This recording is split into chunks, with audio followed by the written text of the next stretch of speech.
Right, habis. Bond 10 juta. Saya dipaksa tanda tangan. Tak baca isi kandungan. Zuraidah Kamarudin. Baik. Zuraidah Kamarudin hari ini mengatakan bahawa di dalam mahkamah, ya, I think di dalam defense dia, bekas naib presiden Zuraidah memberi keterangan bahawa dia tidak mengetahui butiran bond 10 juta yang ditandatanganinya sebelum dibenarkan bertanding di Ampang. Dalam kenyataan saksinya terhadap saman 10 juta, berhubung dia keluar parti, bekas Menteri Industri mendakwa dia dipaksa menandatangani dokumen itu dan dia tidak mengetahui butiran dokumen yang ditandatanganinya. Okey, Zuraina pernah menjadi satu sebab menyerahkan PKR. Alright. So, basically dia guna defense, no knowledge dan juga duress. So, defense tu dia guna duress dan juga no knowledge.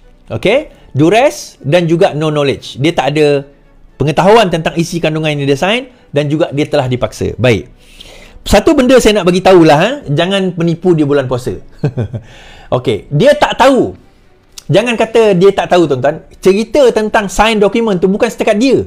Saya sendiri tahu tentang dokumen tu.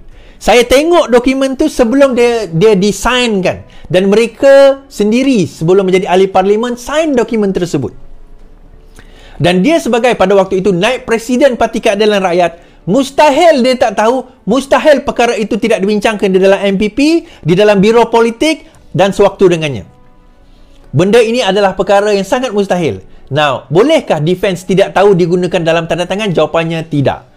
Tuan-tuan, dalam undang-undang terkini, walaupun anda tidak membaca dokumen itu, tidak menjadikan dokumen itu tidak valid. Dokumen itu masih valid walaupun anda tidak membaca, sekiranya anda telah menandatangani dokumen tersebut. So, defense mengatakan saya tidak membaca tak boleh digunakan di dalam untuk nullify kontrak. Tak boleh digunakan untuk membatalkan kontrak. Kalau boleh, tuan-tuan, semua orang nak kata, saya tak pernah baca, saya tak pernah baca, habislah. Kontrak tu dia buat apa? Kita sign kontrak. Kita assume you dah faham, you dah baca bila you sign. Knowledge of not knowing itu tidak diambil kira oleh mahkamah, melainkan contohnya dia dah nyanyuk, dia boleh dibuktikan secara secara medical sewaktu dia sign tu dia tak tahu apa-apa, dia minor, dia budak, dia ada exception, tetapi dia tak gila, dia tak mental, dia bukan orang tua yang tak tahu apa-apa, dia bukan kanak-kanak, dan daripada itu boleh. So defense tak tahu, senang-senang akan kena buang. Another one is, apa dia, tuan-tuan? Defense dia kata duress, dia kena paksa. Now, paksa ini, lagi satu defense tak boleh pakai. Paksa, dia kena buktikan. Paksa macam mana? Paksa ni tak boleh. Kau kena sign, kalau tak, kau tak boleh jadi calon. Itu bukan paksa, tuan-tuan. Itu masih ada pilihan. Kalau kau tak sign, kau tak boleh jadi calon. Itu bukan paksa. Duress maksudnya, ada ancaman secara fizikal ataupun secara direct fizikal, ataupun secara tidak langsung. Arti kata, kalau kau tak sign ni, aku pergi bunuh ahli keluarga kau. Contoh. Dan ada bukti. Bukan sekadar cakap-cakap. Pistol kat kepala ke, kat leher dia punya pisau ke. Itu dipanggil duress. Dan ada bukti. Perkara itu berlaku. Dan sebaik saja dia tanda tangan, dia rasa ada duress, dia perlu buat laporan polis. Masa sign dulu, kau tak adalah pula kata, masa jadi menteri sedap-sedap dapat jawatan semua, tak ada pula kau kata kena paksa kan. Sekarang ni tiba-tiba kata kena paksa. Sebab apa? Dia kena cari defend. Macam mana nak membela diri dia daripada kena 10 juta ni. So, tuan-tuan dan puan-puan, simple je saya kata, 10 juta ni akan kena diri dia sendirilah. Itu sajalah. Kan? 10 juta ni akan kena diri dia sendiri. Bawa saya kepada cerita Muhyiddin Yassin. Membawa saya kepada cerita Muhyiddin Yassin, tuan-tuan.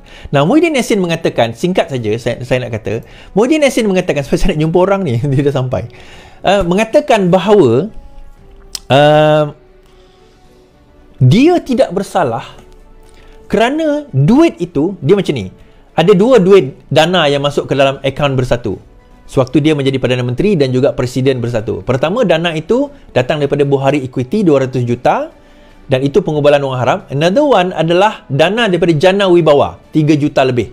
So, masuk ke dalam akaun, 30 juta lebih. Masuk ke dalam akaun bersatu.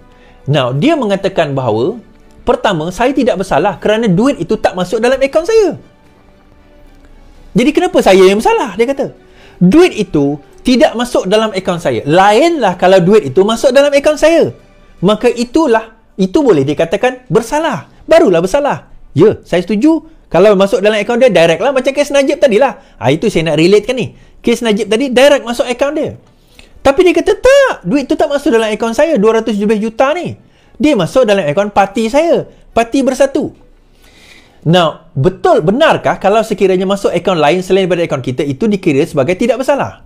Baik, kita tengok Akta SPRM, tuan-tuan. Seksyen 17. Kesalahan memberi atau menerima suapan oleh ejen.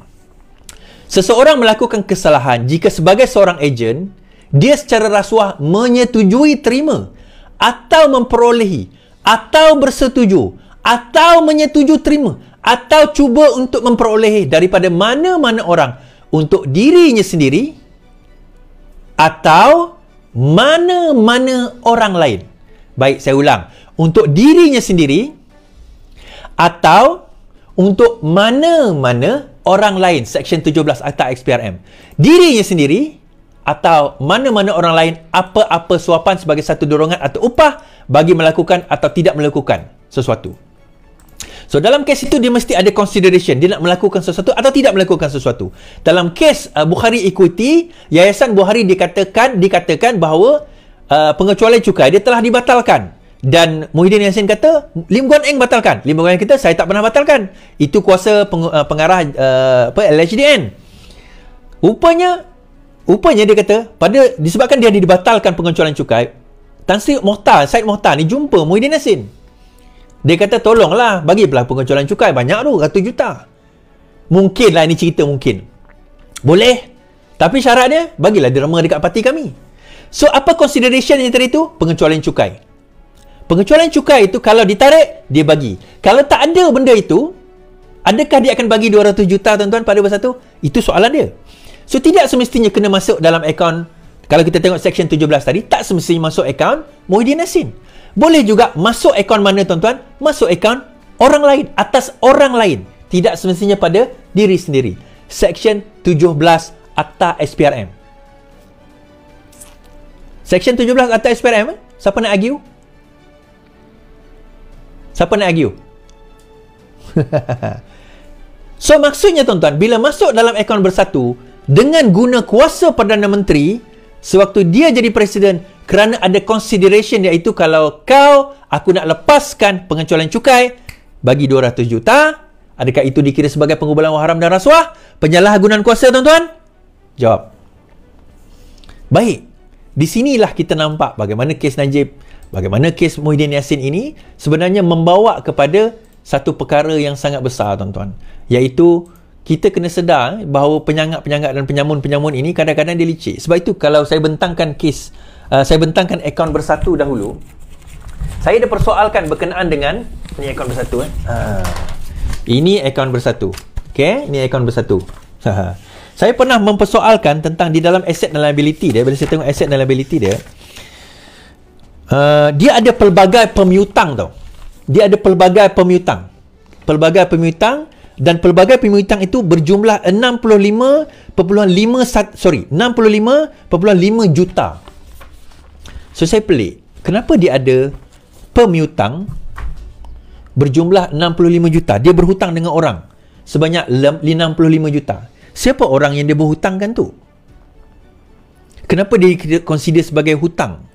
So, pendetailan ini sebenarnya, kalau saya baca detail pun, dia tak bagi gambaran jelas, tuan-tuan. Dia kata pelbagai hutang, pemiutang. Ada orang yang dia hutangkan. So, is this the way untuk launder the money? Daripada Yayasan Bukhari Equity, masuk ke dalam akaun Bersatu, konon-kononnya Bersatu hutang dengan someone, so dia bayar hutang itu. Dia bayar hutang itu. Tapi this is another way nak salurkan duit tersebut. Mungkin. Dan semua perkara ini kita akan ketahui bila kita bawa perkara ini ke mahkamah tidak lama lagi. Saya nak ingatkan kepada perwakilan dan semua rakyat Malaysia,